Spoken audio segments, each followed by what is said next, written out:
Hi, I'm Jennie Romer. I'm an attorney and the founder of plasticbaglaws.org. I'm an expert on plastic bag laws, and I consult with cities and states all over the country on drafting the most effective legislation. In this series, I'll answer the main questions that I'm asked about these laws and help you become a plastic bag law expert too. Let's talk about compostable and biodegradable plastic bags. They're often brought up as an alternative to traditional plastic carryout bags, but let's look at the specifics. Much confusion exists surrounding bioplastics, so much so that the Federal Trade Commission has provided detailed guidelines regarding what claims may be made. The California legislature took this concern one step further. Under California law, it's illegal to refer to plastic bags as biodegradable, and any plastic bag labeled with the term compostable must meet the ASTM 6400 standard specification. The concern is that biodegradable and related terms are inherently misleading and misunderstood with regard to plastic.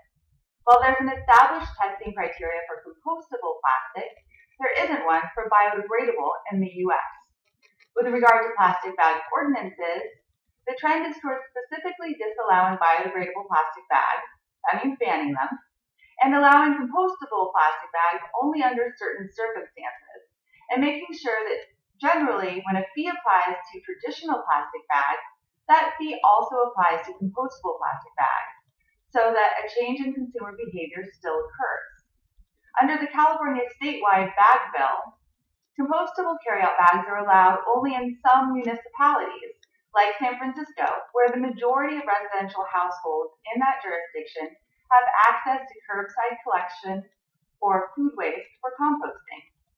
The reason to only allow compostable bags where there is residential curbside composting is that compostable bags are only better for the environment when they're actually composted at industrial composting facilities rather than going to a landfill.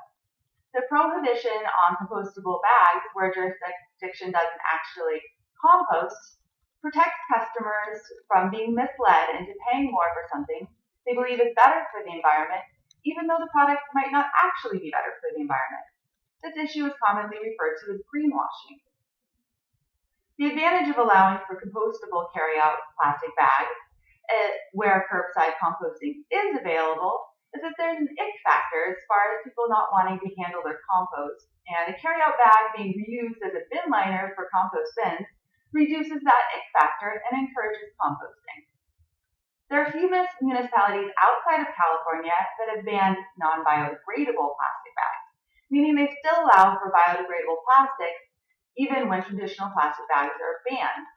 This distinction in the U.S. is annoying and likely demonstrates a lack of sophistication or understanding of the intricacies of bioplastics terms and certifications. The term biodegradable with regard to plastic in Europe and other places abroad often has a very different meaning and different certifications, so it's allowable there. Now you know a lot more about compostable and biodegradable plastic bags. The take home is that biodegradable bags should basically never be allowed in the U.S., and compostable bags should only be allowed in certain circumstances and generally not be given special treatment over traditional plastic bags. Thanks for joining me.